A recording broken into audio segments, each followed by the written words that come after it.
toutes et à tous et bienvenue pour ce troisième rendez-vous du cycle Réussir avec le CNEAP, un cycle de table ronde qui vous propose de découvrir les 1001 facettes de l'enseignement agricole, des sciences du vivant et des territoires.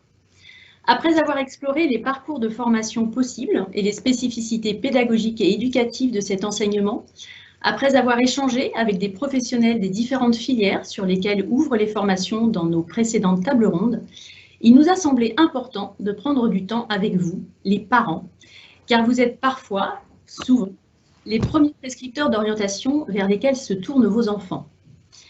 Il n'est pas simple de répondre à certaines interrogations et c'est encore plus difficile quand on ne connaît pas suffisamment l'étendue des possibles. Et puis, soyons réalistes, l'enseignement agricole est souvent victime d'idées reçues. Nous allons tenter aujourd'hui de les faire tomber. 5 témoins, parents, élèves, chefs d'établissement, qui croisent ou ont croisé par conviction ou par hasard l'enseignement agricole, vont nous faire part de leur parcours et de leur expérience, et avec eux, nous allons démêler le vrai du faux, mettre à mal quelques a priori et surtout éclaircir vos questionnements. Nous aurons également le plaisir d'accueillir Madame Alexandre Bailly, directrice générale de l'ONICEP, l'occasion de rappeler qu'en 2020, Didier Guillaume, alors ministre de l'Agriculture et de l'Alimentation, et Jean-Michel Blanquer, ministre de l'Éducation nationale et de la Jeunesse, ont signé une convention nationale de partenariat avec l'ONICEP visant à mieux faire connaître l'enseignement agricole. Madame Alexandre Bailly sera le grand témoin de notre rendez-vous. Sans plus attendre, je cède la parole à Sophie Orange et je vous retrouve à l'issue de ce temps d'échange. Merci beaucoup Maude. Comme d'habitude, ce webinaire sera l'occasion aussi d'un mini tour de France, puisqu'on va aller des montagnes aux vignes en passant par plusieurs régions de France. Comme d'habitude aussi, vous pourrez à la fin de cette rencontre poser toutes les questions que vous le souhaitez dans le chat. Posez-les tout au long de la discussion. Le chat n'est pas là pour accueillir des questions personnelles sur telle orientation de vos enfants, mais plus des questions plus générales sur l'enseignement agricole, sur sa pédagogie, sur les possibilités et les parcours. Voilà, sachez que si vous avez des questions plus personnelles, vous pouvez les poser, on vous y répondra ultérieurement et pas dans ce webinaire pour garder une vision générale. Je vais tout de suite sans tarder accueillir notre grand témoin. Bonsoir Madame Alexandre Bailly, vous êtes donc directrice générale de l'ONICEP. Vous nous faites le plaisir de partager cette rencontre avec nous et d'apporter aussi toute votre expérience de l'orientation pour accompagner les parents tout au long de leur questionnement. Peut-être déjà une question basique, mais qui me semble nécessaire de présenter l'ONICEP. Qu'est-ce que l'ONICEP que vous dirigez aujourd'hui? Bonsoir à toutes et à tous. Bonsoir Sophie. L'ONICEP, c'est une vieille dame. Non, c'est pas une vieille dame, c'est un opérateur de 50 ans. C'est pas bien de dire que c'est une vieille dame, qui s'appelle donc l'Office national d'information sur les études et les professions. L'ONICEP, c'est un opérateur sous la double tutelle du ministère de l'Éducation nationale et du ministère de l'Enseignement supérieur, mais qui effectivement a un partenariat avec le ministère de l'Agriculture et qui a un rôle d'information nationale à la fois sur les métiers, sur les formations et sur les processus d'orientation en général. Alors, vous savez sans doute que depuis la loi de 2018, nous avons une partie de nos compétences d'information qui ont été transférées aux régions. Donc, les fameux petits guides de l'ONICEP qui se retrouvaient parfois en accordéon dans les cartables de vos enfants ou dans les vôtres quand vous étiez enfant, ont maintenant disparu, puisque ce sont les régions qui procèdent maintenant à la rédaction de ces guides qui existent après la 3e et après la terminale pour expliquer quelles sont les possibilités d'études dans une académie après la 3e ou après la terminale. De notre côté, on a gardé la production de plusieurs collections imprimées. D'une part, la collection Parcours, qui est une collection par secteur d'activité qui permet à un jeune et à sa famille de regarder tous les métiers possibles sur un secteur d'activité et les études qui permettent d'aller vers cette variété de métiers. Et puis la collection Dossier, qui permet une fois par an de faire le point sur toutes les formations possibles dans l'enseignement supérieur.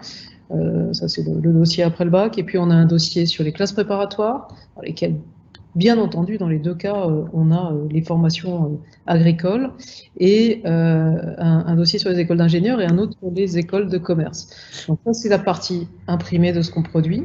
Et puis derrière ça, on a un site que vous connaissez tous qui s'appelle onicep.fr, sur lequel vous trouvez toutes les informations dont vous avez besoin sur tous ces sujets-là.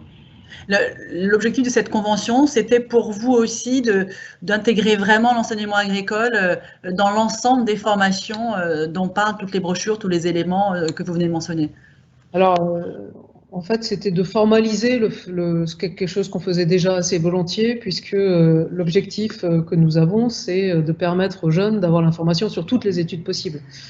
Donc, vous savez qu'on appelle les directeurs de l'agriculture, de l'alimentation et de la forêt, on les appelle des recteurs verts. Je ne sais pas si vous avez déjà entendu cette appellation. Et donc, au sein des académies, on travaille à chaque fois de la même façon avec la DRAF qu'avec les rectorats. Et donc, il s'agissait de veiller à ne rien oublier et à pouvoir avoir une présentation exhaustive de l'ensemble des formations qui s'offrent sur un territoire donné aux jeunes de ce territoire-là. L'enseignement agricole souffre encore à vos yeux d'idées reçues, d'images négatives, ce que vous regrettez, bien sûr, j'imagine? Je ne suis pas sûre. J'ai l'impression que les acteurs du monde agricole pensent qu'il y a des idées reçues sur l'enseignement agricole.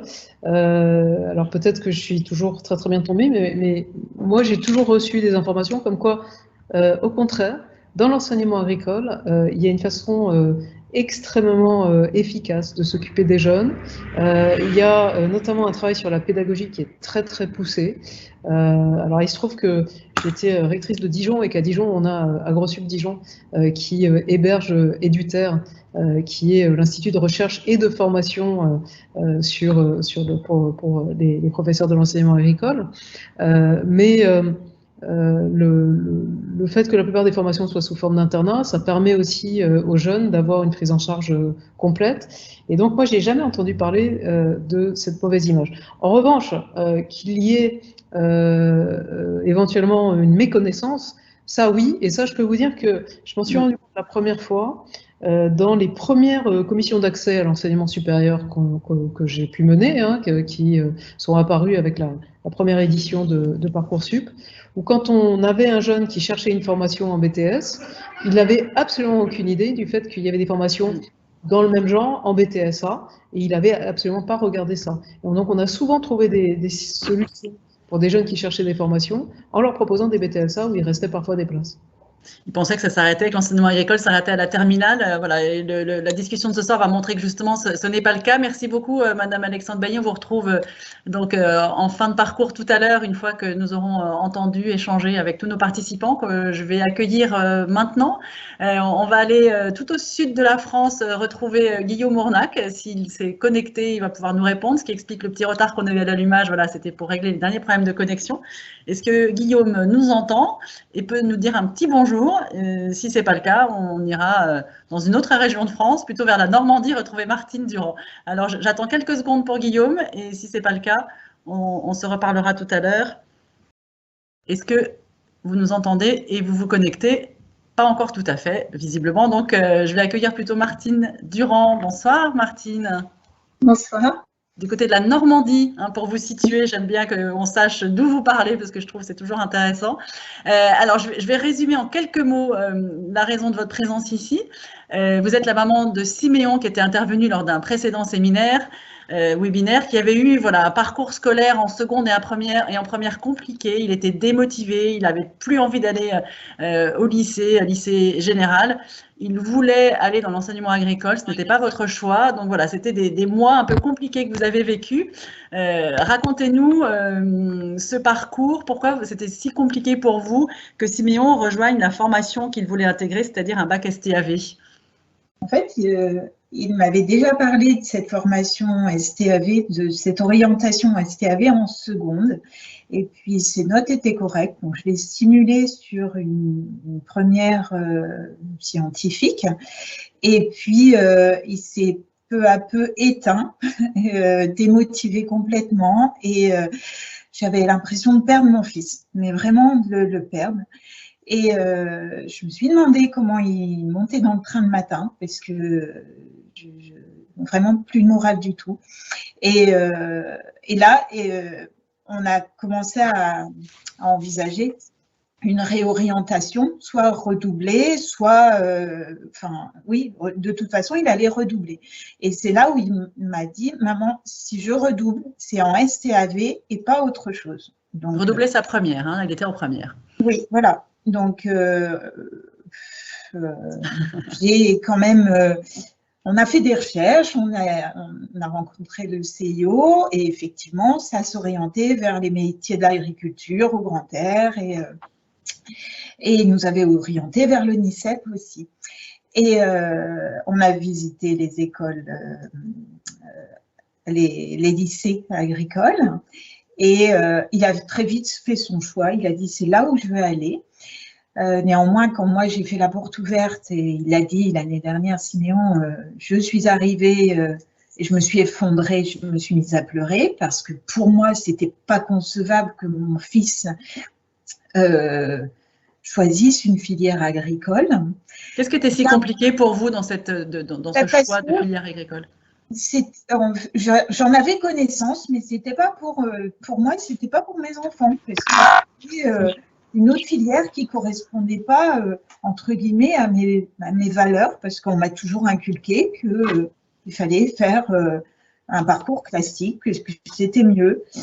Et puis voilà comment ça s'est fait. Donc, il est arrivé dans ce lycée, il a dit c'est là que je veux être, et vous vous êtes mise à pleurer. Et avant ça, c'est après la porte ouverte où il m'a dit c'est là où je veux aller. Mais c'est déjà en arrivant, c'était plus fort que moi parce que c'était pas ce que j'espérais pour mon enfant. Et puis finalement, je lui ai fait confiance.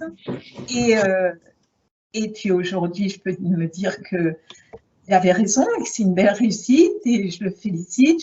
Je suis admirative du fonctionnement du lycée, vraiment. Travailler par le positif, l'éducation positive,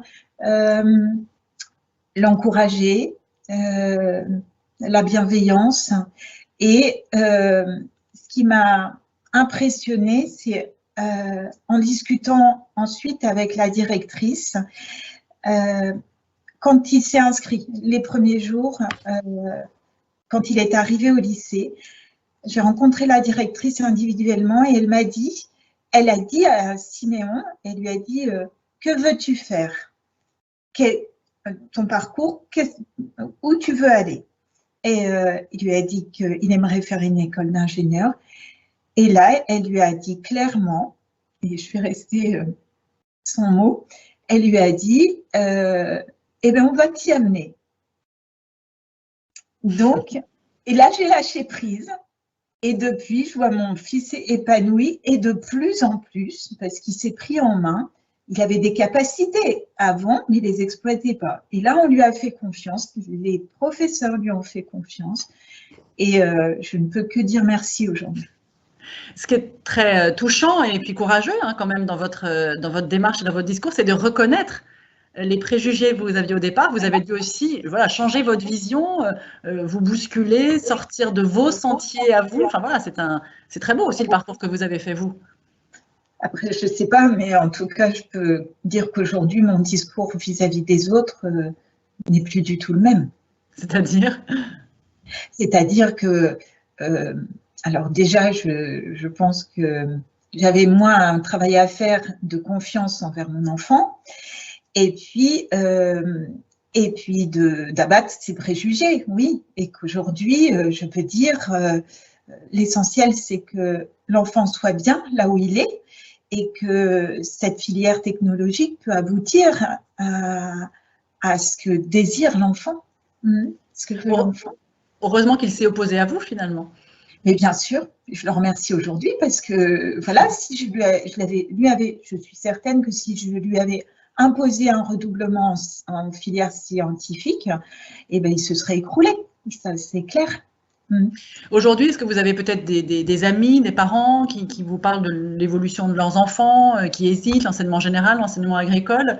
Aujourd'hui, vous êtes la meilleure avocate de l'enseignement agricole, si je comprends bien. Bien sûr. J'ai une ancienne professeure du collège de Siméon qui est venue me voir et qui m'a dit, qui m'a posé des questions pour savoir quel était le meilleur lycée. Et voilà, et je l'ai encouragée d'écouter son enfant et de choisir là.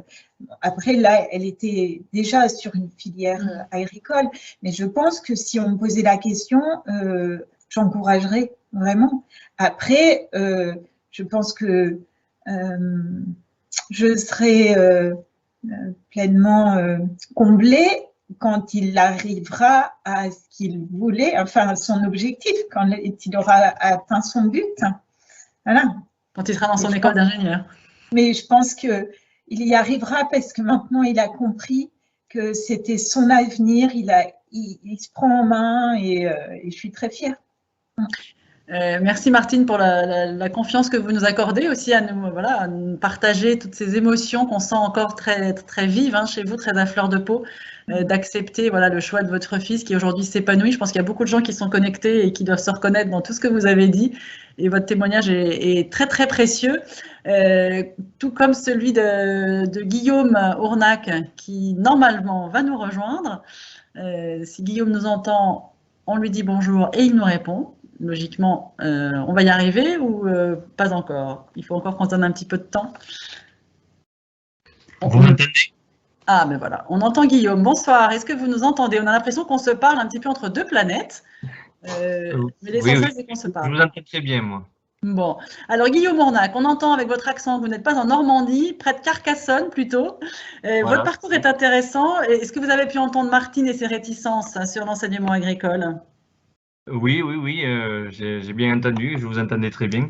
Bon, alors pour résumer, vous êtes né dans une famille d'agriculteurs, une famille de vignerons, et vous avez fait tout votre parcours dans l'enseignement agricole. Quelles étaient vos envies? À quel moment vous avez intégré l'enseignement agricole? Alors, l'enseignement agricole, je l'ai intégré à partir de la seconde, en fait. J'étais dans l'enseignement général jusque-là, avec des résultats qui n'étaient pas très, très éblouissants. Donc ensuite, la question ne se posait même pas au début de l'enseignement agricole, puisque je voulais plutôt partir dans un enseignement de mécanique, mais général. Et le fait de ne pas trop savoir, nous avons été invités à avoir un conseiller d'orientation qui a dissuadé donc mes parents et moi-même donc de partir dans la mécanique générale et plutôt de partir dans la mécanique agricole. Quand vous dites mécanique générale, en fait, votre rêve, c'était de travailler dans l'automobile ou voilà, c'était ça. Voilà, comme tout rêve d'enfant dans les grandes écuries. En Formule 1, tant qu'à faire. Voilà. Mais bon, les résultats scolaires n'étaient pas là, donc il a bien vu que ça ne pourrait pas le faire. Donc il m'a plutôt aiguillé vers l'agricole, chose que ça ne me donnait pas trop envie quand même, parce que je voyais comment était le travail agricole, la dureté du travail et tout. Je voyais mon père travailler très dur et je ne voulais vraiment pas aller là-dedans. Malgré ça, finalement, vous avez choisi cette filière de l'enseignement agricole. Voilà, je suis parti dans l'agricole un peu par dépit, on va dire. Mais j'ai trouvé là-dedans un enseignement qui me convenait. Donc dans l'agroéquipement, c'est cette filière qui vous a été conseillée par le conseiller d'orientation, c'était l'agroéquipement que vous avez intégré en seconde. Voilà, oui, j'étais dans l'agroéquipement, donc dans un lycée privé et agricole à Limoux. Donc suite à ça, je me suis un peu épanoui là-dedans. Et c'est vrai que la particularité de la mécanique agricole, c'est que vous touchez à beaucoup d'instruments en même temps et ça vous ouvre énormément de portes. Donc, on n'est pas obligé d'être bon dans toutes les matières mécaniques, mais ça ouvre à tout. Donc là, on peut vraiment se positionner vers quelque chose de plus intéressant après. Et là, ça vous a passionné. Là, vous avez découvert quelque chose. Voilà, j'ai découvert une passion que je pensais avoir, mais je ne l'avais pas complètement en fait. Et de là, ben, j'ai continué après mon BEPA et je suis allé à Toulouse donc faire un bac pro, pareil, agroéquipement. Et à partir de là, je suis rentré dans une société, dans une grosse société de mécanique agricole. Et du coup, je me suis épanoui à fond avec ce métier-là. Je fais une petite parenthèse, l'agroéquipement, c'est encore un métier aujourd'hui, il y a 5000 offres d'emplois non pourvus, par exemple. Et voilà, pour ceux qui nous écoutent, c'est vraiment une filière d'avenir où il y a énormément de travail. Je pense qu'on trouve du travail avant même d'avoir fini sa formation, comme c'était quasiment votre cas. Donc, le métier, ce métier-là pour lequel vous avez été formé, vous l'avez exercé pendant 5 ans. Et après, les choses ont changé, les choses ont évolué. Oui, voilà. Au bout de 5 ans, je voyais toujours mon père travailler avec son frère et donc du coup ça m'a donné envie de revenir sur la propriété familiale. Donc je suis revenu en tant que salarié évidemment et où j'ai apporté ma touche sur ce métier-là, sur la mécanique. Donc dans notre métier, il faut savoir toucher à tout pour avancer. On ne peut pas être bloqué par une petite bricole qui fait que la récolte reste dehors, par exemple. Et voilà. Voilà, donc il faut savoir se débrouiller et je pense que les études que j'ai faites m'aident beaucoup à ce niveau-là. Quel souvenir vous gardez de votre formation dans l'enseignement agricole? On le disait tout à l'heure, Madame Alexandre Bailly insistait sur vraiment une pédagogie très soignée, un accompagnement du jeune. Et c'est ce que vous avez vécu aussi à travers vos années dans l'enseignement agricole? Moi, l'enseignement agricole, je l'ai vécu comme quelque chose comme un enseignement de proximité. Si vous voulez. Moi, je l'ai vécu dans le sens où les classes n'étaient pas surchargées. Vous étiez combien, vous vous souvenez? Pour le BEP, nous étions 8. 8 par classe. Ça fait rêver. Donc, c'était du cas par cas. On avait un professeur pour nous, presque. C'était très bien. Et je pense que c'est ça qui a fait que l'enseignement a fonctionné, quoi. Aujourd'hui, donc, vous avez repris l'exploitation paternelle, vous travaillez avec votre cousin, voilà, vous êtes installé, vous avez une grosse exploitation, vous exportez, voilà, c'est une très belle réussite. Quand vous regardez toutes ces années, quand vous entendez aussi le témoignage de Martine, voilà, qui ne voulait pas que son fils, comme d'autres parents, aille dans l'enseignement agricole, de l'image de l'enseignement agricole, comment vous réagissez, vous, voilà, vous lui devez tout à l'enseignement agricole, comment vous réagissez quand vous entendez des doutes comme ça, où l'enseignement agricole c'est réservé pour des enfants qui ont des mauvaises notes au collège, voilà, comment vous réagissez? On réagit, c'est vrai que ce que disait Martine, c'est vrai, on l'a toujours entendu, c'est vrai, on disait toujours que l'enseignement agricole, c'était pour ceux qui savaient pas, qui n'avaient pas une belle scolarité et qui allaient là-dedans par dépit presque pour pouvoir travailler à n'importe quel moment. Mais je pense que maintenant, l'enseignement agricole est plus ouvert pour des... on ne connaît pas, je pense, toutes les opportunités que offre l'enseignement agricole. Dans chaque filière, il y a énormément de portes. C'est-à-dire qu'on croit rentrer dans une case, dans une filière, et au final, quand on sort, on attaque un autre travail qui n'est pas du tout ce que l'on pensait faire 4 ou 5 ans avant. Pour ceux qui étaient connectés aux autres webinaires, on a eu aussi un exemple, voilà, d'une personne qui avait, comme vous, choisi cette filière d'agroéquipement et qui aujourd'hui travaille dans le marketing et la communication, voilà, d'une entreprise. Vous voyez, donc effectivement, l'enseignement agricole mène à tout. Aujourd'hui, vous avez des enfants qui commencent à être en âge de se poser des questions d'orientation. Voilà, des filles. Quelles sont leurs réflexions et comment vous, aujourd'hui, en tant que papa, avec votre épouse, vous voyez leur avenir, si elles choisissent l'enseignement agricole, l'enseignement général, comment vous voyez ça? C'est-à-dire que voilà, j'ai 2 filles, dont une qui a 13 ans et qui commence à se poser des questions. Elle est passionnée par l'équitation. Et donc du coup, nous avons la chance, pas très loin de chez nous, d'avoir un lycée fortement basé sur l'équitation à Toscaïrat, dans le Tarn. Et il y a de grosses questions sur ce lycée-là pour voir si elle veut intégrer cette école-là. Après, c'est son choix. Au jour d'aujourd'hui, c'est son choix. Donc, nous allons faire les démarches d'aller aux portes ouvertes pour voir un peu tout ça. Mais si elle décide d'y aller, on ne mettra pas les bâtons dans les roues, quoi. C'est ce que disait Martine tout à l'heure. Voilà, il faut savoir écouter ses enfants, ne pas les empêcher de faire ce qu'ils veulent, quoi. Je ne pense pas que ça soit à nous de décider de leur vie. On peut les aiguiller, je pense, on peut les guider, mais je pense pas qu'il faille leur faire faire ce que nous, on a envie qu'ils fassent. Et pourtant, c'est tentant. Oui, parce qu'avec nos yeux, on se dit peut-être c'est pas le bon chemin, mais au final, pourquoi pas? Pourquoi pas? Merci Guillaume. Je voudrais que Martine réagisse à chaud, voilà, avec ce témoignage à l'accent chantant. Martine, quand vous entendez Guillaume, voilà, vous êtes, c'est votre parcours aussi. Enfin, il y a beaucoup de points communs entre ce que dit Guillaume et ce que vous avez vécu. Oui, tout à fait. Après, oui, laisser l'enfant.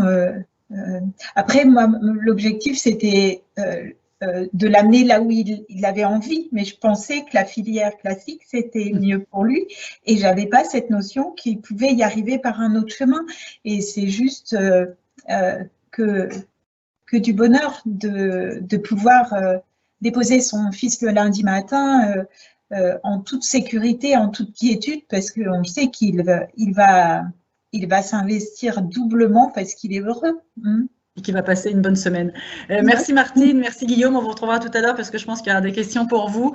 On va aller retrouver un jeune élève, voilà, qui s'épanouit aussi dans l'enseignement agricole. C'est Nino qui nous attend depuis le Puy-en-Velay, ou en tout cas pas loin du Puy-en-Velay. Bonsoir Nino.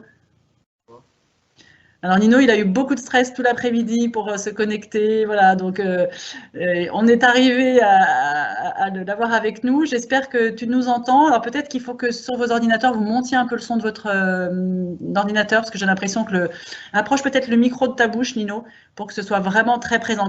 Essaye de le coller le plus possible, comme ça on entendra, voilà, quitte à le tenir s'il faut.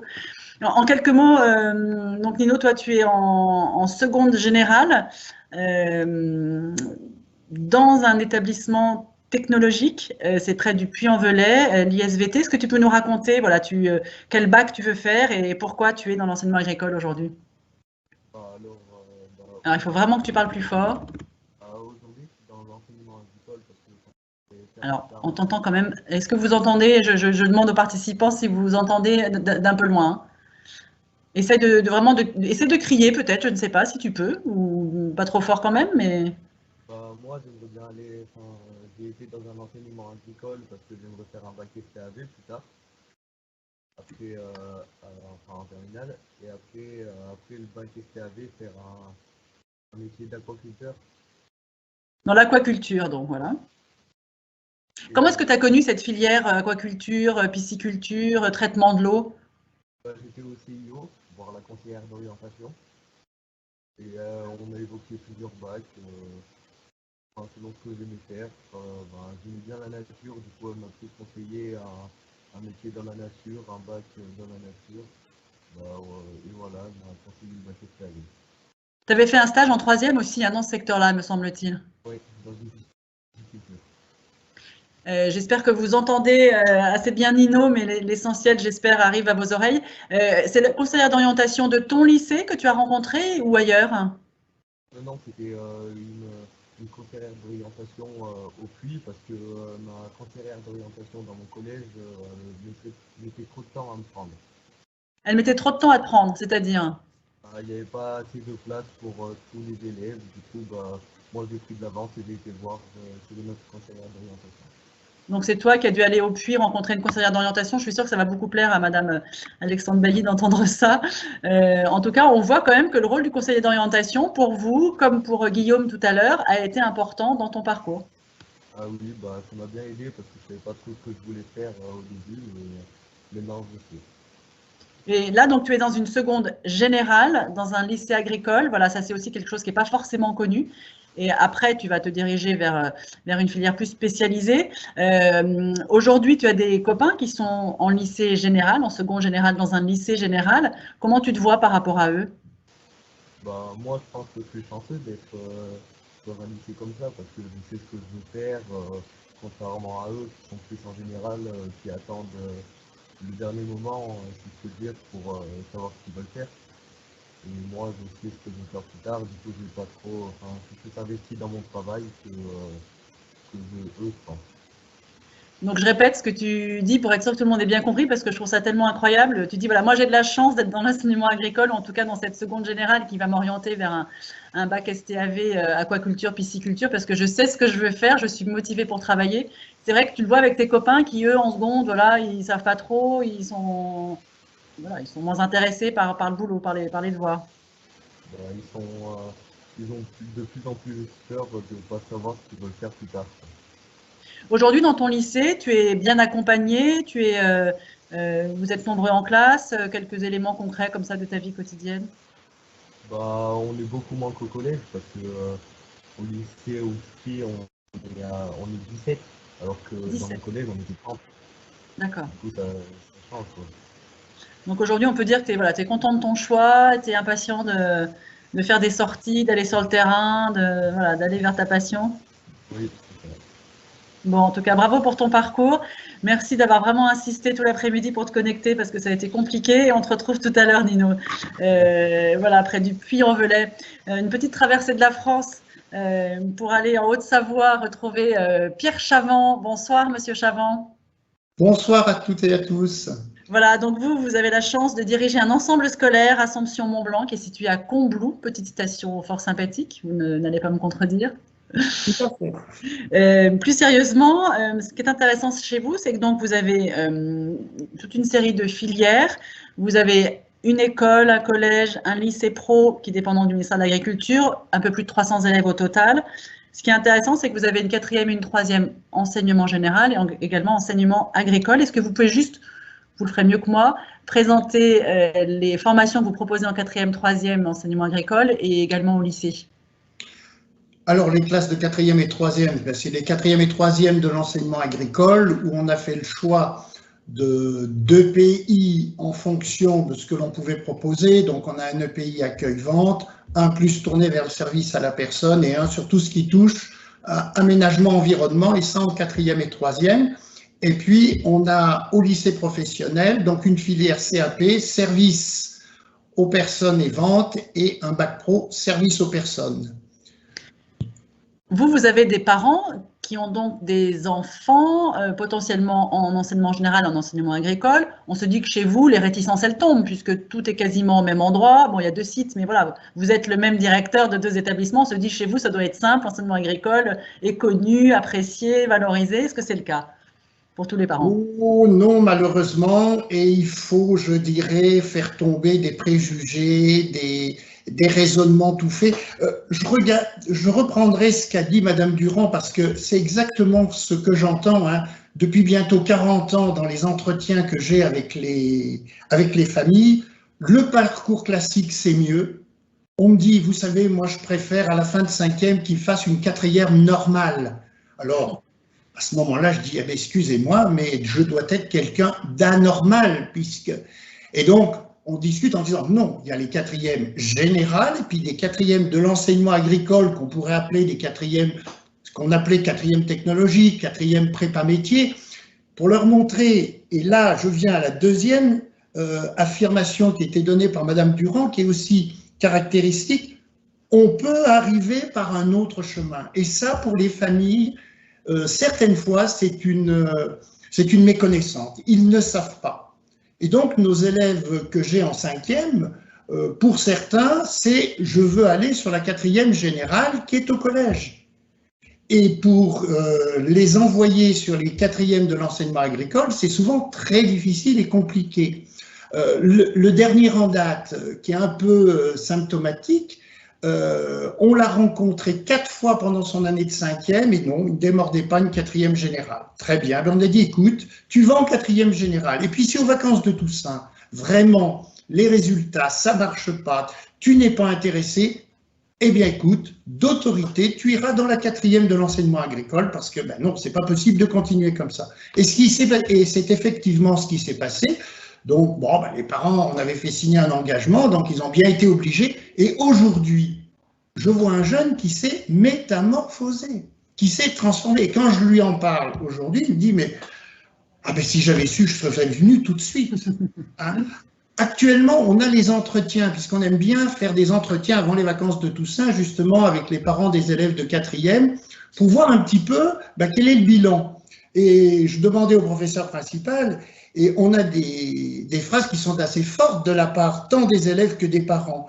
Je cite un élève, « Je suis plus heureux à l'école, j'ai envie de venir à l'école, je travaille mieux. » Et puis pour des parents, ah ben, c'est le jour et la nuit, il vit sa meilleure vie. C'est un truc de fou, 1 mois seulement après l'entrée. On a vraiment des élèves qui, par cette alternative pédagogique que sont nos 4e et 3e, retrouvent goût à l'enseignement. Et de plus en plus, on se rend compte que ces jeunes, après leur classe de 3e, ben, vont poursuivre dans un baccalauréat professionnel et puis un BTS, voire une licence professionnelle. C'est qu'aujourd'hui, on a un véritable parcours que l'on peut mettre en place avec ces jeunes. Donc, ce qui est intéressant dans ce que vous dites, c'est qu'il y a une méconnaissance des parents, j'y reviendrai après, de l'existence déjà de ces 4e, 3e découvertes professionnelles, appelons-les comme ça pour être un peu plus large, et aussi des filières après le bac, ce qu'on disait tout à l'heure avec Alexandre Bailly. Donc ça, c'est la méconnaissance des parents. Est-ce que du côté de l'éducation nationale, est-ce que la connaissance est meilleure ou là encore, il y a des clichés, des préjugés? Alors, la connaissance… On est entre nous presque. Hein. La connaissance s'améliore. Parce que j'ai une habitude, là, depuis le temps, chaque année, au mois de janvier, je vais rencontrer tous les principaux de collège qui m'ont envoyé des élèves en 4e. Et ils sont en général un petit peu bluffés par les bulletins de notes et les appréciations de leurs anciens élèves. Et du coup, petit à petit, et j'en vois avec certains, ils se rendent compte qu'on peut être cette voie alternative de réussite et de permettre à des élèves de passer une scolarité dans laquelle ils se sentent bien. Et du coup, alors ça ne s'est pas fait tout de suite, mais de plus en plus, j'ai des collègues qui me disent bah, là, on ne va pas lutter, ça ne sert à rien qu'il aille en 4e générale, il faut qu'il aille chez toi parce qu'on sait qu'il pourra arriver à son projet au bout du compte. Les choses s'améliorent, mais c'est quand même plutôt du bouche à oreille, puisque théoriquement, il n'y a pas de palier d'orientation fin de 5e. C'est ce qui est un petit peu paradoxal, puisque l'enseignement agricole propose une alternative des 4e et 3e de l'enseignement agricole, alors que si on regarde bien le système, comme il est découpé, la 6e faisant partie du cycle 3, on a un cycle 4, 5e, 4e, 3e, qui devrait normalement faire que tous les élèves de la 5e iraient jusqu'en 3e générale. Donc ce que vous dites, c'est que l'éducation nationale commence quand même à comprendre qu'il y a d'autres parcours qui mènent à la réussite, ce qui est plutôt une bonne nouvelle. Et est-ce que vous diriez, vous, aujourd'hui, qu'il y a un profil d'élèves pour une filière, pour dire les choses, les bons élèves, enseignement général, les mauvais élèves, enseignement professionnel, enseignement agricole? Qu'est-ce qu'un bon élève? Qu'est-ce qu'un mauvais élève? Alors, si on dit les choses comme ça, on se tue tout de suite. Hein? Si l'enseignement agricole, c'est pour les mauvais élèves, c'est fichu. Moi, je ne dirais pas ça. Ça serait si c'était le cas. Aujourd'hui, on a, les neurosciences nous ont appris qu'un être humain n'avait pas que 2 intelligences, hein, le logico-mathématique ou ce qui touche plus sur les matières littéraires. Il y a 8 types d'intelligence. Eh bien, je pense que l'enseignement agricole dans ces classes de 4e et 3e permet de développer d'autres types d'intelligence. C'est-à-dire que c'est plus des profils d'élèves. Un élève qui aime le concret, qui aime être en projet, qui aime que ça bouge, c'est clair qu'il va s'épanouir dans une classe de 4e de l'enseignement agricole plutôt que dans une classe de 4e générale. Donc, c'est plus le profil que les notes. Alors, évidemment, si je me sens bien, j'ai envie d'apprendre, donc j'ai des bonnes notes. Si je me sens pas bien et que j'ai l'impression de ne pas réussir, ben, j'apprends de moins en moins et du coup, j'ai de mauvaises notes. Mais je pense que c'est plus en termes de profil, puis de projet. Moi, les élèves, quand ils viennent en quatrième, la première chose que je leur demande, c'est quel projet as-tu? Et je lui démontre qu'étant en quatrième, il va pouvoir arriver à son projet. Alors évidemment, peut-être par une voie un peu plus détournée, mais le but, c'est qu'il arrive à son projet, ce qu'on a entendu par les intervenants précédents. Aujourd'hui, vous avez la chance d'avoir donc ces deux filières sous le même toit, si j'ose dire. Est-ce que vous arrivez à mixer, avoir des contacts, je sais pas, des cours communs, des moments communs entre les 4e, 3e enseignement général ou pas? Alors, pour l'instant, je dirais non. On a sur des plages de PS ou des plages de projets, je vois par exemple quand les 4e et 3e de l'enseignement agricole ont des projets, souvent on va utiliser les élèves du collège général pour faire un peu les cobayes et les supports, mais de dire qu'il y ait véritablement des liens, non. C'est quelque part mon rêve, alors j'espère que dans les quelques années qui me restent, je vais pouvoir y arriver, mais on sent quand même que les choses sont assez cloisonnées. Hein. Malgré votre énergie et votre passion du métier qu'on ressent et qui est formidable.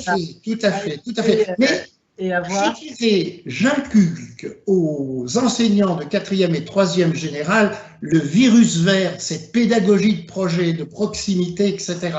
Et je me dis que petit à petit, les choses changent. Bon, en tout cas, ça va changer aussi grâce à votre intervention ce soir. Pour tous ceux qui nous écoutent, merci Pierre Chavant. Je suis sûre qu'on aura des questions de parents tout à l'heure pour vous. On va vous quitter quelques instants pour aller rejoindre Magali Bell, voilà, qui nous attend. Magali, vous êtes, bonsoir, vous êtes mère de famille, vous avez 4 enfants et vous êtes aussi membre de l'APPEL, Association des parents de l'école libre, hein, qui forcément donc au contact de parents qui se posent des questions sur l'avenir de leurs enfants. Peut-être déjà quelques mots déjà sur vos enfants, notamment l'une de vos filles, qui a choisi cette filière d'enseignement agricole. Est-ce que vous pouvez nous expliquer en quelques mots voilà, quel était son parcours et quelle formation a-t-elle choisi?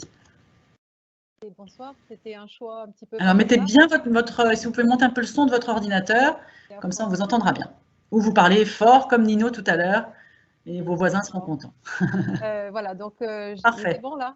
Très bien. Ma fille est arrivée dans l'enseignement agricole vraiment par hasard.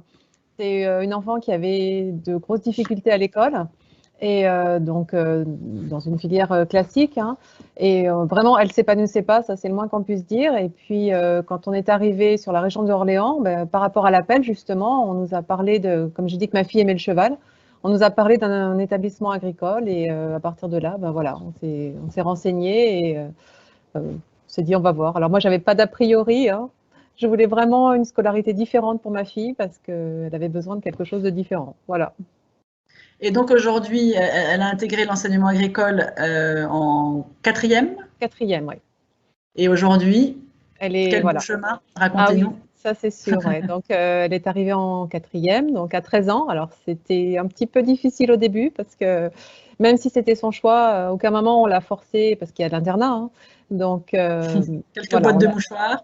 Oui, beaucoup de boîtes de mouchoirs. C'est vrai qu'au départ, elle nous appelait souvent en pleurant.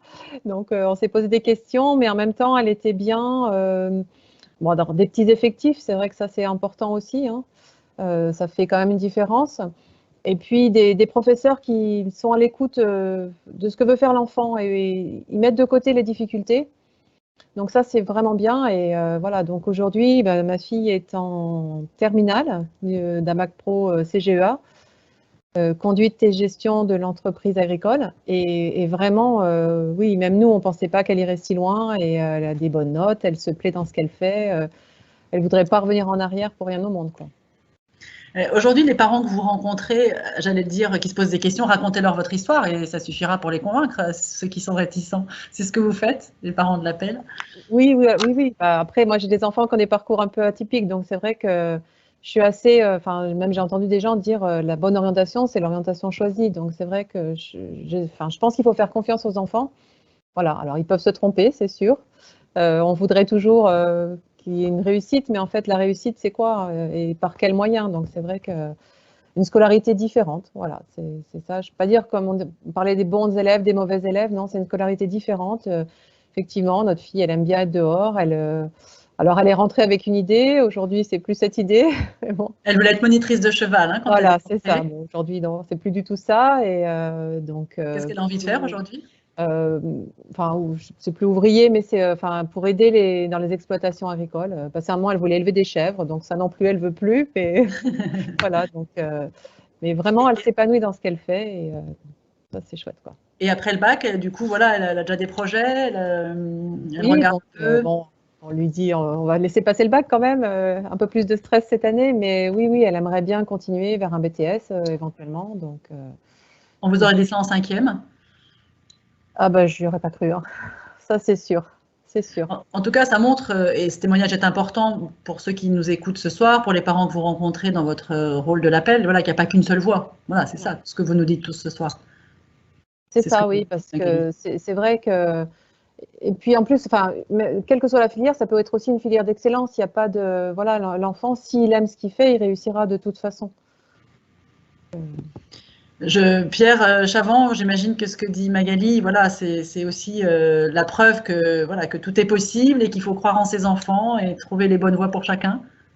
Mais complètement, hein. Moi je bois du petit lait en entendant ça. C'est ce qu'on vit tous les jours. Non, mais en tant que chef d'établissement, ces classes de 4e et de 3e, c'est un vrai bonheur de voir ces jeunes qui rebondissent. Moi, je dirais, c'est ce qui me fait tenir dans mon métier depuis bientôt 40 ans, hein, de voir cette réussite et de pouvoir réussir autrement, comme ce qui était dit. C'est exactement ça. Dans quelques minutes, là, très vite, je vais demander à Frédéric Alexandre Bailly, voilà, tout ce qu'elle a ressenti, tout ce qui l'a bousculé, intéressé dans tout ce qui a été dit. Peut-être une réaction de Guillaume, voilà, dont on voit le visage maintenant depuis le Sud-Ouest. Voilà, ce que vous avez entendu de Magali, de Pierre, de Martine et de Nino aussi dans l'aquaculture, la pisciculture, ça montre que voilà, il y a plein de métiers différents, plein de portes ouvertes sur plein de métiers.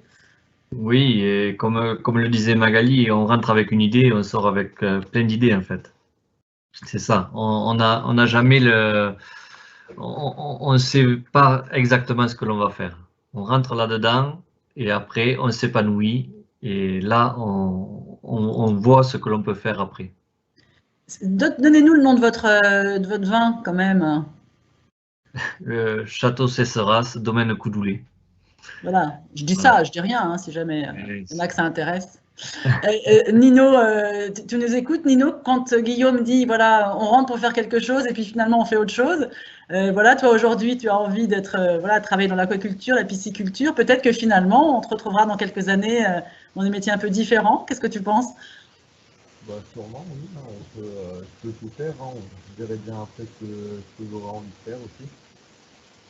Et aujourd'hui, dans ton enseignement, il y a beaucoup de toi qui aimais être à l'extérieur. Tu as déjà, dès ta seconde générale, mais dans un lycée agricole technologique, tu as déjà des sorties, des choses un peu différentes de l'enseignement général?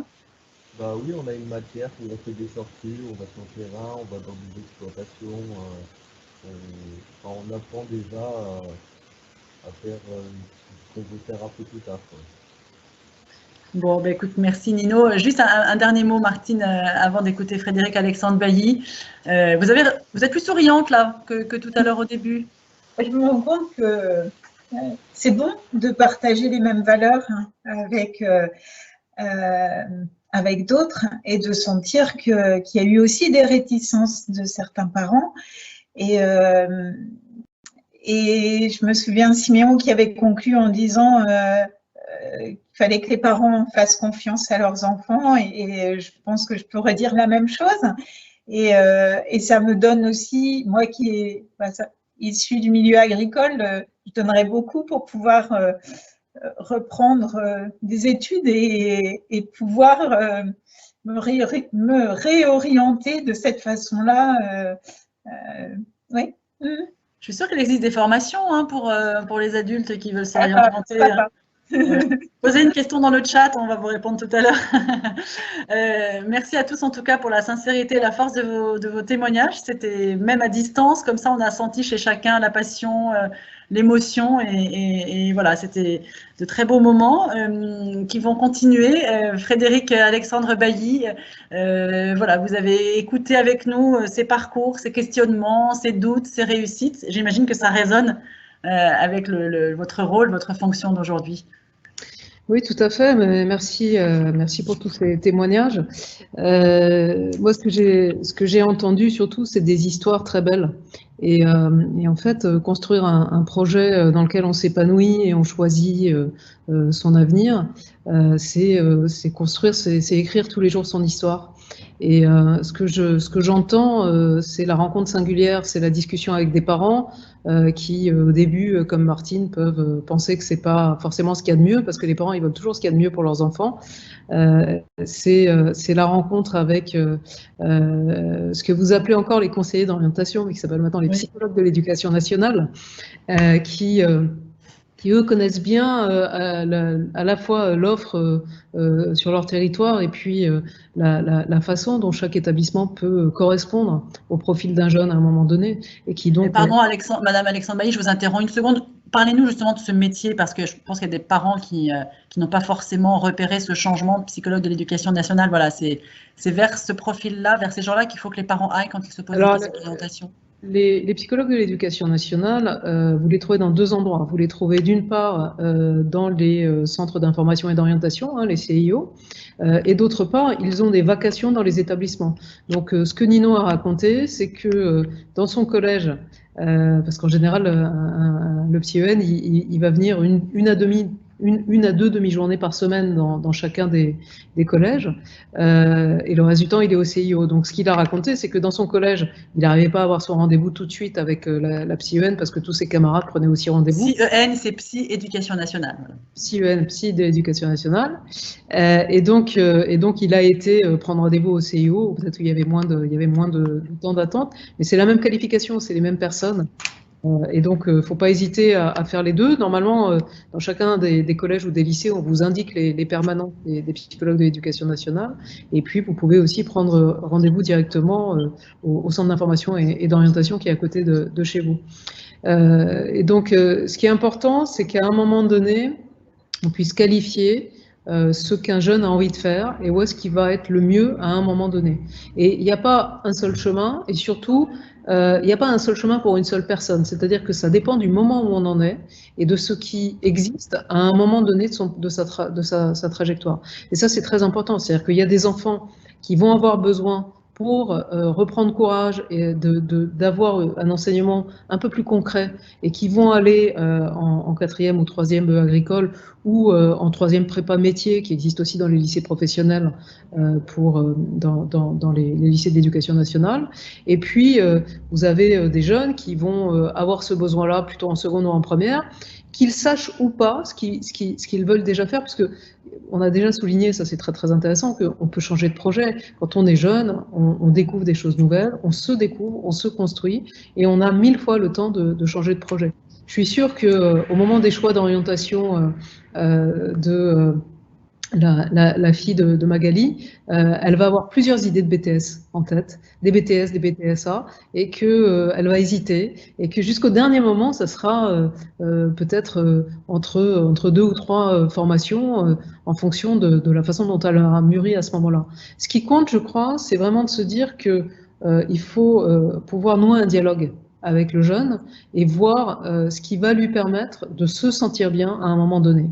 Et ce que j'ai entendu, c'est un certain luxe, il faut quand même bien le dire, c'est-à-dire des effectifs plus réduits et une qualité pédagogique et une attention qui est souvent rendue possible par l'internat parce qu'on a le jeune sur toute la journée et sur toute la soirée, et donc on peut aussi avoir une vision complète de lui. Et souvent, c'est pas uniquement le type de formation, c'est aussi tout simplement le fait d'avoir une vie en communauté avec d'autres jeunes, d'être pris en charge dans un internat dans lequel on va se rendre compte que le lycée ou le collège, c'est pas seulement l'endroit où on souffre, c'est aussi un endroit où on vit et on a du plaisir.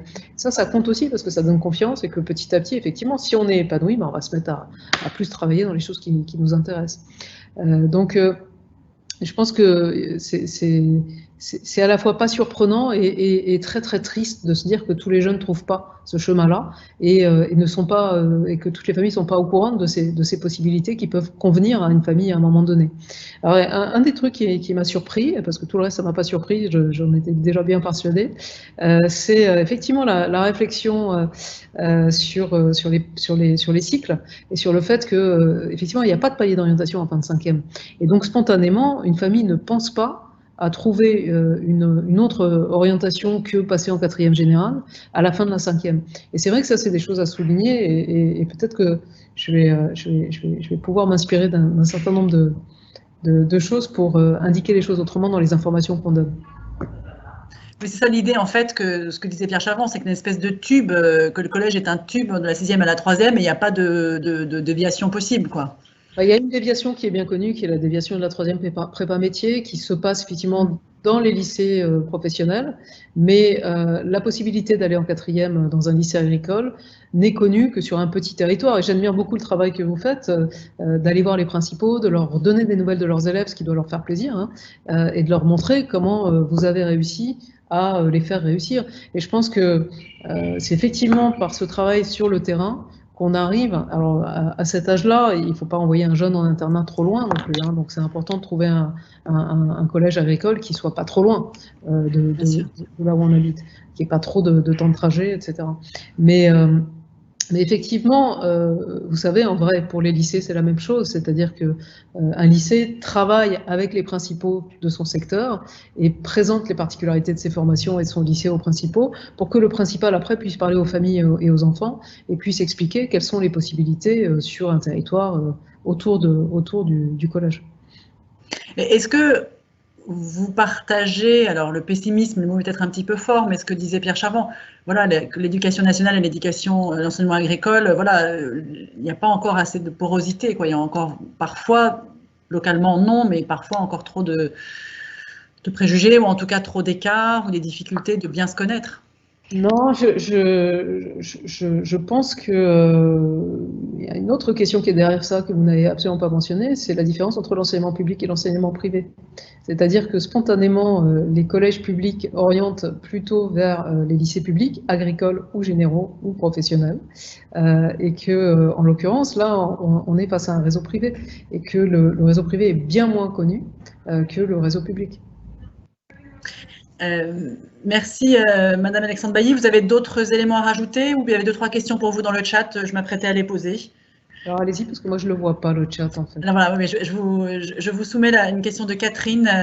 Voilà, la question des préjugés, je la poserai aussi à Pierre Chavon. Enfin, tout le monde aura un avis sur la question, mais Catherine qui s'interroge, voilà, la reconnaissance de l'enseignement agricole est encore difficile pour le grand public. La question des préjugés des familles est-elle forte? Et aussi, voilà, dans l'esprit des profs principaux et qui font l'orientation avec les jeunes, la grande méconnaissance de l'enseignement agricole n'aide pas. Est-ce que vous partagez ces questions? Donc, préjugés des familles et puis manque de connaissances peut-être des professeurs principaux. Oui, alors, c'est plus que les préjugés pour le lycée agricole, il y a un préjugé pour les métiers auxquels prépare le lycée agricole. C'est-à-dire qu'une famille, spontanément, ne va pas forcément penser à envoyer son enfant vers un métier de l'agriculture, quand elle ne vient pas d'une famille d'agriculteurs. Et il y a cette méconnaissance effectivement par les professeurs principaux, pas seulement pour les lycées agricoles, hein, les professeurs principaux ne connaissent pas toutes les formations, loin de là, du fait que le lycée agricole prépare à toute une variété de métiers et que notamment il y a en lycée agricole une voie générale, une voie technologique et une voie professionnelle. Et ça, c'est pas du tout connu. Il y a vraiment cette image que quand on va au lycée agricole, c'est pour devenir agriculteur et éventuellement aquaculteur, éventuellement vigneron, mais il n'y a pas du tout de connaissance du fait que ça prépare à beaucoup plus de métiers que ça.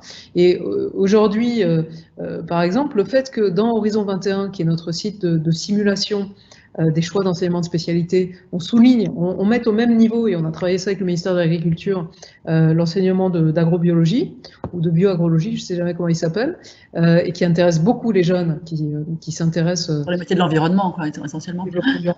Et on met un petit astérisque, on dit attention, c'est donné que dans les lycées agricoles. Si vous voulez suivre cet enseignement, pour passer un bac général, il faut aller au lycée agricole. Et ça contribue petit à petit à faire connaître le fait qu'il y a une voie générale en lycée agricole, mais c'était très peu connu.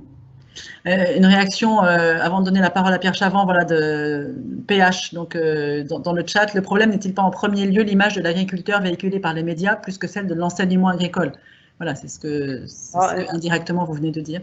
Oui, c'est un peu ça. Et alors pour ça, il y a eu quand même une campagne à la fois sur les métiers de l'agriculture et sur les formations agricoles qui a été menée tambour battant au printemps par le ministère et qui notamment a été poussée vers les réseaux sociaux pour que les jeunes découvrent la réalité de la variété des métiers et la façon de les exercer. Donc petit à petit, ça va aller mieux.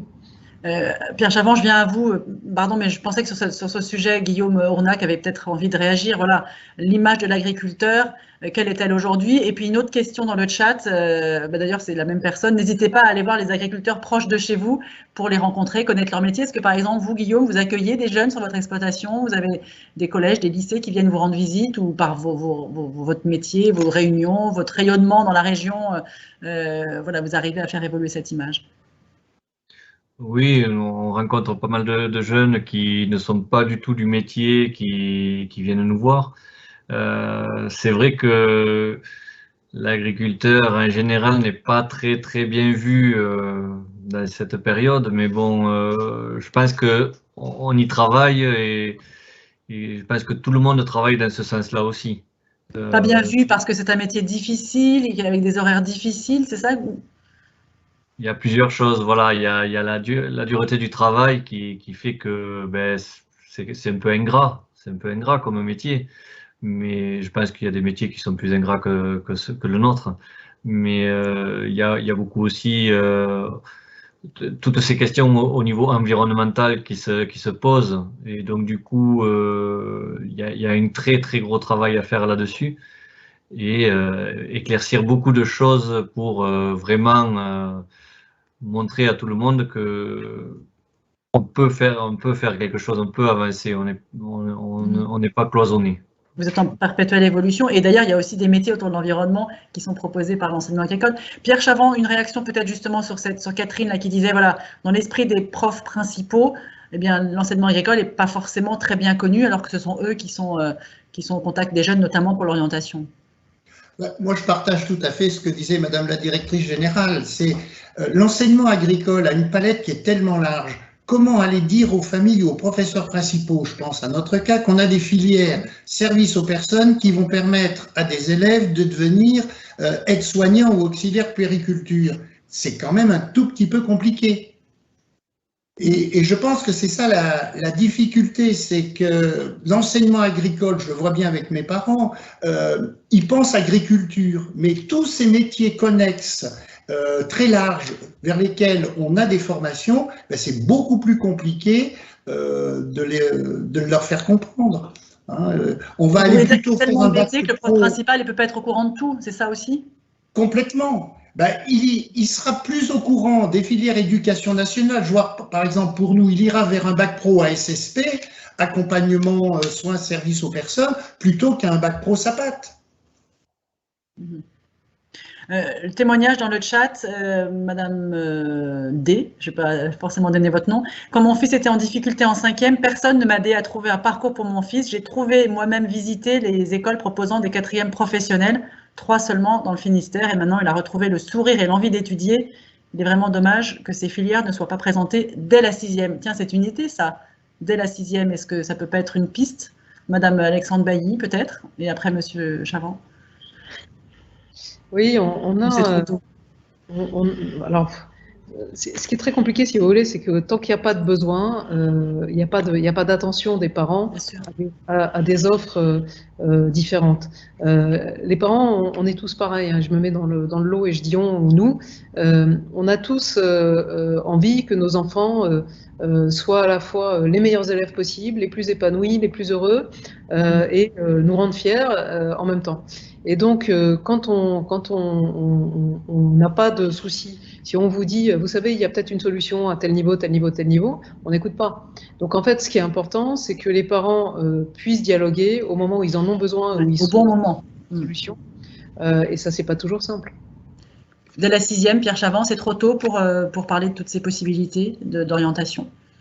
Non, je pense pas. Nous, c'est ce qu'on essaye de faire au niveau du collège. Quand on se rend compte qu'un jeune risque de décrocher, que ça commence, qu'il est en souffrance, je dirais en souffrance pédagogique, eh bien, on commence à expliquer aux familles qu'il y a peut-être une autre voie possible, que l'on va y réfléchir, qu'on leur propose aussi de venir voir avec, quand ils sont en 5e, une immersion au sein de l'établissement. Mais je pense que de leur dire en 6e, attendez, il y a peut-être d'autres solutions qui vont permettre à votre jeune de réussir, pour certaines familles, c'est salutaire parce que du coup, eh bien, je vois nous, dans le cadre de notre ensemble scolaire, on va faire quelques aménagements, on va pouvoir déjà préparer le cursus. Bien sûr. Dans le chat, voilà, le lycée agricole prépare aussi au métier de la forêt. Voilà, une source, un chemin possible. Et rappeler aussi que SAPAT, le lycée agricole prépare donc au service à la personne et au territoire. Et ça donne des métiers formidables. On en avait vu dans les précédents webinaires, travailler sur le tourisme, travailler en partenariat avec Pôle emploi. Voilà, c'est vrai que l'enseignement agricole ne prépare pas qu'au métier d'agriculteur et qui travaille avec des bêtes. Et vous êtes tous là ce soir pour le montrer. Peut-être une dernière question, peut-être pour Martine, et je ne sais pas, peut-être pour Magali aussi. Y a-t-il des difficultés au sein des fratries lorsque l'un des enfants choisit des études dans l'enseignement agricole? Voilà, quand tous les enfants n'ont pas tous le même parcours. Magali, Martine commence. Alors, le frère de Siméon est en école d'ingénieur et au début, il était très réticent à ce que son frère part en technologie, en filière technologie. Au début, il a essayé d'en dissuader. Il m'a dit, mais maman, tu ne vas pas le laisser partir en technologie. Je lui ai expliqué que c'était son choix et qu'il fallait lui faire confiance. Et aujourd'hui, voilà, il est très fier du parcours de son frère. Oui, oui, oui, oui. Mais ça a mis des tensions à un moment donné parce que Joseph ne comprenait absolument pas que son frère puisse décider cette orientation. Oui. Peut-être Nino, alors je ne sais pas si tu as des frères et sœurs, je ne vais pas parler avec toi, mais est-ce que dans ta famille, voilà, par rapport à tes frères et sœurs, si tu en as, est-ce que ton choix a interrogé ou pas du tout? Mes frères et sœurs, ils sont un peu petits encore pour comprendre ça, je pense. D'accord. Le plus grand, il a 9 ans. Je pense pas qu'il comprend encore. Là. D'accord, ok. Magali, peut-être, de votre côté, vos 4 enfants, comment ça se passe? Naïs est numéro 3, hein, mais je pense que les 2 grands voyaient tellement leur sœur malheureuse qu'on fasse jamais attention à son handicap, que finalement, quand ils ont vu que là où elle était bien, ils étaient contents pour elle, quoi.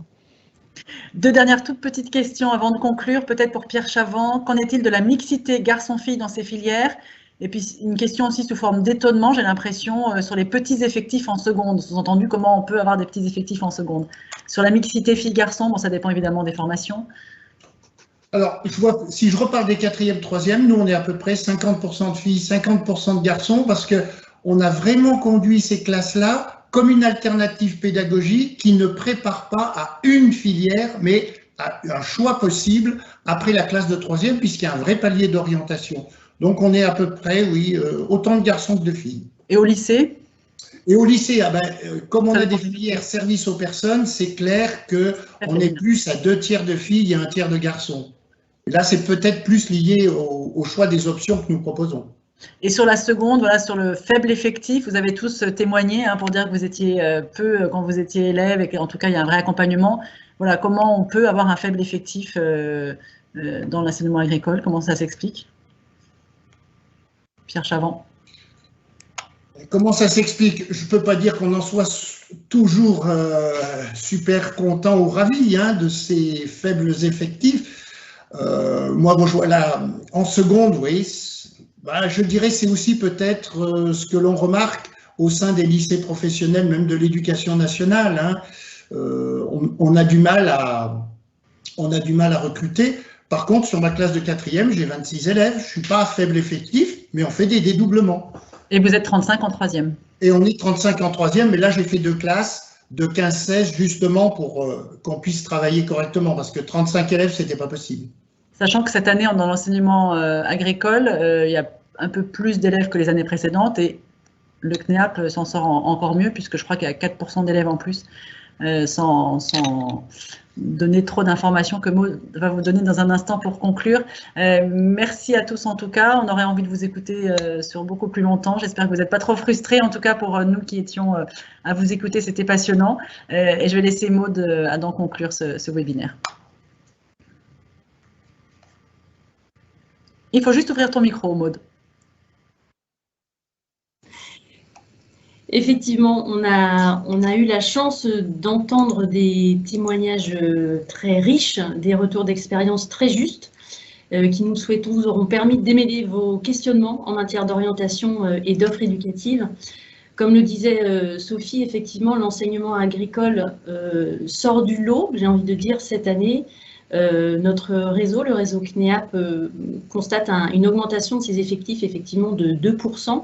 Quant au niveau national, toute fédération d'enseignement agricole confondue, l'augmentation est de 0,6%. Donc on constate peut-être un regain d'intérêt pour les métiers nature, pour les métiers services, pour les métiers en tout cas en proximité d'environnement. Donc c'est quelque chose qu'on espère voir se concrétiser dans les années à venir. En parlant d'orientation, vous avez à l'écran le schéma des parcours de formation possibles dans les établissements du réseau CNEAP, depuis la classe de 4e, dont on a beaucoup parlé ce soir, jusqu'à la licence, avec des poursuites d'études possibles jusqu'au master, on l'a vu également. Ces parcours s'inscrivent dans les filières métiers sur lesquelles ouvre l'enseignement agricole, elles sont nombreuses, tout comme le sont les métiers qu'elles représentent. Vous retrouvez ces filières donc, dans les 180 lycées de notre réseau. Et comme a coutume de le préciser Philippe Poussin, le secrétaire général du CNEAP, la couverture territoriale du réseau fait qu'il y a forcément un lycée agricole près de chez vous. Donc n'hésitez pas à prendre les petits chemins à droite, à gauche pour vous en rendre compte. Nous arrivons donc au terme de ce rendez-vous. Je tiens à remercier nos témoins pour leurs interventions pertinentes et surtout sans filtre, ainsi que Madame Alexandre Bailly, grand témoin de ce rendez-vous pour sa présence, son expertise et son analyse très intéressante du sujet. Je remercie également les lycées du CNEAP qui ont répondu à nos sollicitations pour bâtir cette table ronde. Nous ne l'avons pas fait tout seuls. Nous sommes bien dans une dynamique de réseau au service de vous, les familles, les parents. Et j'y associe également Damien Blanchard et Alain Gachignard, mes 2 collaborateurs, ainsi que Sophie Orange. Merci vraiment à eux. Nous vous donnons rendez-vous en janvier, puis en mai prochain pour poursuivre ensemble notre cycle « Réussir avec le CNEAP ». Et puis n'oubliez pas, j'en ai parlé au début, nos précédentes tables rondes sont toujours disponibles sur la chaîne YouTube du CNEAP. Merci à tous, très belle fin de journée et à bientôt.